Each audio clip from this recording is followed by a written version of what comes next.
యాదాద్రి భువనగిరి జిల్లా చౌటుప్పల్ మున్సిపల్ పరిధిలోని లక్కారం పరిధిలో హైవే 65 పక్కన ఉన్న ప్రైవేట్ పాఠశాలలో మునుగోడు శాసనసభ్యుని తల్లి అయిన కోమటిరెడ్డి సుశీలమ్మ ఫౌండేషన్ తరఫున 10 విడతలుగా మునుగోడు నియోజకవర్గంలో మెగా వైద్య శిబిరాన్ని నిర్వహిస్తున్నారు. యాదాద్రి భువనగిరి జిల్లా చౌటుప్పల్ మున్సిపల్ పరిధిలోని లక్కారం పరిధిలో హైవే 65 పక్కన ఉన్న ప్రైవేట్ పాఠశాలలో మునుగోడు శాసనసభ్యుని తల్లి అయిన కోమటి సుశీలమ్మ ఫౌండేషన్ తరపున 10 విడతలుగా మునుగోడు నియోజకవర్గంలో మెగా వైద్య శిబిరాన్ని నిర్వహిస్తున్నారు. 50 సంవత్సరములు పైబడిన వృద్ధులకు కంటి ఆపరేషన్ కూడా వెంటనే హైదరాబాద్లోని ఫినిక్స్ ఫౌండేషన్ శంకర్ కంటి ఆసుపత్రి వారి సౌజన్యంతో కోమటి సుశీలమ్మ ఫౌండేషన్ నిర్వహిస్తుంది.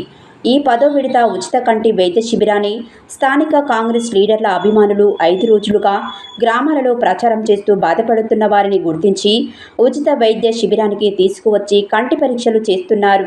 అదేవిధంగా ఆపరేషన్కు సెలెక్ట్ అయిన వారిని హైదరాబాద్ శంకర్ కంటి ఆసుపత్రికి పంపించడానికి పక్కా ప్రణాళిక కార్యక్రమాలు నిర్వహించారు. నియోజకవర్గంలో ప్రజలకు సుశీలమ్మ ఫౌండేషన్ తరపున సేవా కార్యక్రమాలు నిర్వహించడం సంతోషంగా ఉందని ప్రజలు తెలియజేస్తున్నారు.